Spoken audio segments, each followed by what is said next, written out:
आज से हजारों साल पहले वेदों में एक बात कही गई थी, यथा दृष्टि तथा सृष्टि। यानी कि आप दुनिया को जिस तरह से देखते हो वैसे आपको ये दुनिया दिखाई पड़ती है। ठीक इसी तरीके से आप एसएससी सीजीएल को देखोगे कि बस 30 दिन का ही टाइम बचा हुआ है और इतने कम टाइम में हम क्या ही पढ़ पाएंगे, कितना स्कोर लेके आ पाएंगे। तो ये सीजीएल 2024 आपको बहुत मुश्किल लगेगा। वहीं दूसरी तरफ आप इसको ऐसे देखोगे कि 30 दिन का टाइम बचा हुआ है और इस 30 दिन में हम क्या क्या पढ़ सकते हैं, कैसे मैक्सिमम आउटपुट ला सकते हैं, मन लगा के पढ़ सकते हैं, लगन के साथ पढ़ सकते हैं, यानी कि हम अपना बेस्ट दे सकते हैं।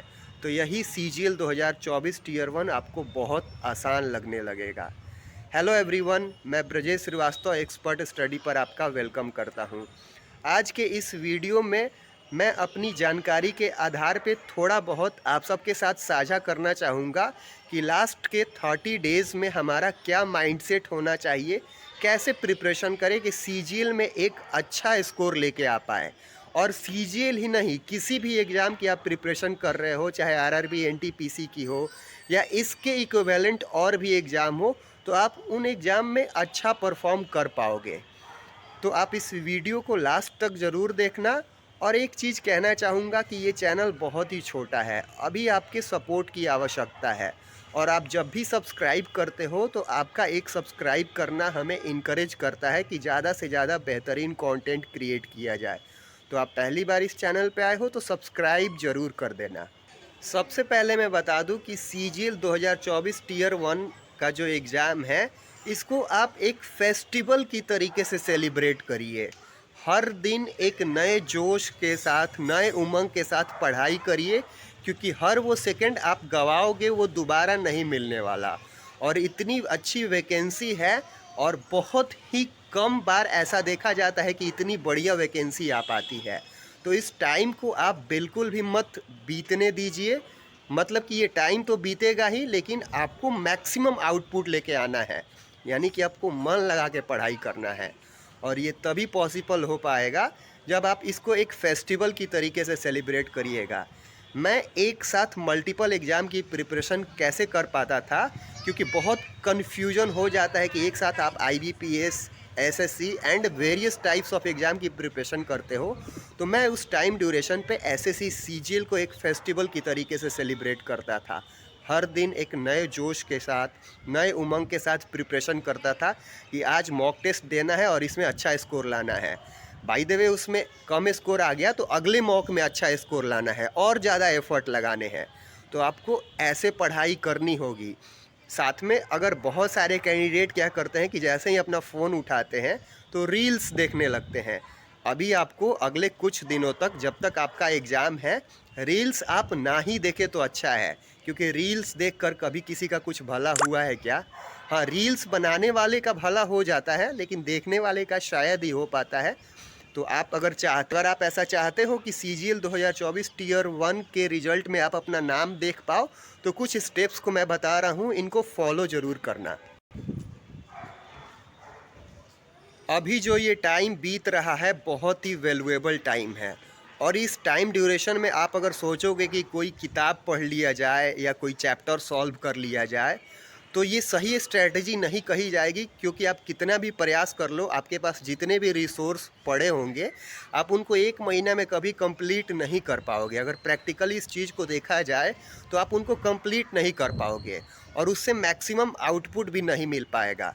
तो आपको करना क्या है, आप हर दिन कम से कम एटलीस्ट आप 2 PYQ मॉक टेस्ट ज़रूर दीजिए लेटेस्ट ट्रेंड पे। जैसे कि अभी 2024 है तो 2023 से आप शुरुआत करिए, फिर 2022 का, फिर 2021 का, फिर 2020 का, ऐसे आपको उल्टा चलना है।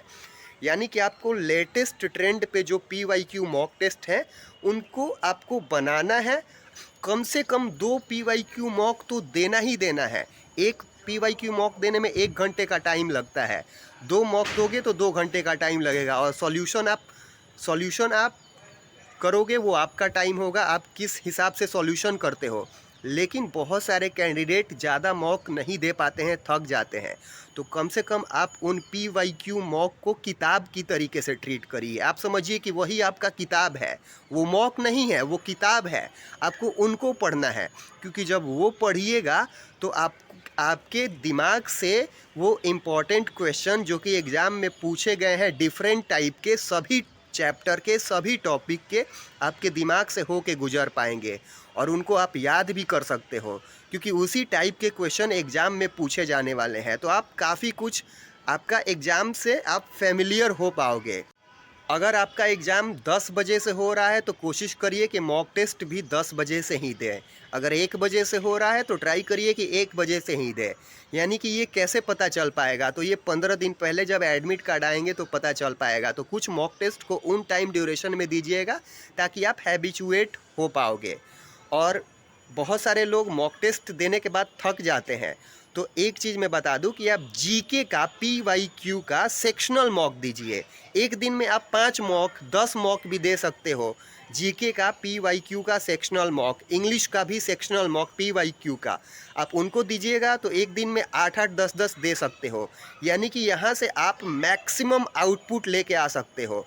इसके अलावा इसके बावजूद भी आप थक जा रहे हो, आप नहीं पढ़ पा रहे हो, तो आप ये ट्राई करिए कि अगर PYQ का जीके है तो यूट्यूब पे बहुत सारे टीचर के ऑडियो या वीडियो फॉर्मेट पे होंगे, उनको आप हेडफोन में लगा के सुन सकते हो। यानी कि तरीके हजार हैं, आपको प्रिपरेशन करना है, आपका मार्गदर्शन कोई कर सकता है, गाइडेंस दे सकता है, बट मेहनत आपको करना है।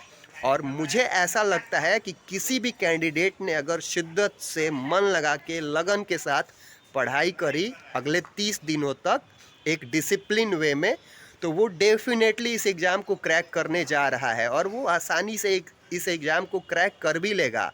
और मुझे पता है कि एग्ज़ाम को क्रैक करने के बाद आगे इस वीडियो में भी बताएगा कि आपने जो भी बताया था बहुत ही हेल्पफुल था।